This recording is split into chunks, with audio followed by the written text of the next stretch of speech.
So I want to talk about cancel culture. We have been seeing that on the rise here in America like crazy. Like everything's getting canceled. But today I kind of want to talk about how I don't agree with how cancel culture is being used. So I think we're just using it as a roadblock when we could be using cancel culture as a vehicle to progress our cultures and to replace the things that we're canceling. So what we've seen in recent news is like Aunt Mama and Lando Lakes and so many other brands that are obviously culturally appropriated and like Aunt Mama, racist, downright racist with the naming. And it's obvious these companies were created by Caucasian individuals early on in America's development. And what I don't agree with is we're canceling these cultures. We're canceling these brands, which I agree they're obviously racist. They're obviously culturally appropriated, as I said. But what I think we're doing is allowing them to erase our imagery from the media or from the markets.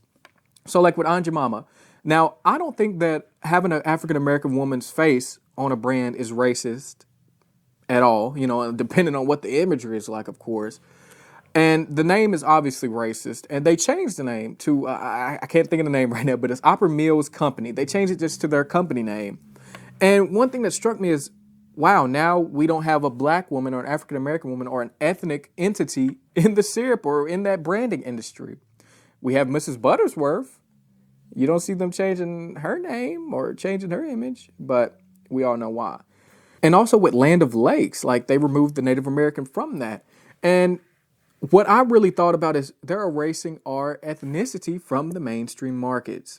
And how I think we can circumvent this, and I think a solution to this with the whole cancel culture is we need to cancel these culturally appropriated businesses, but we also need to culturally appreciate the minority-owned businesses that can replace these companies.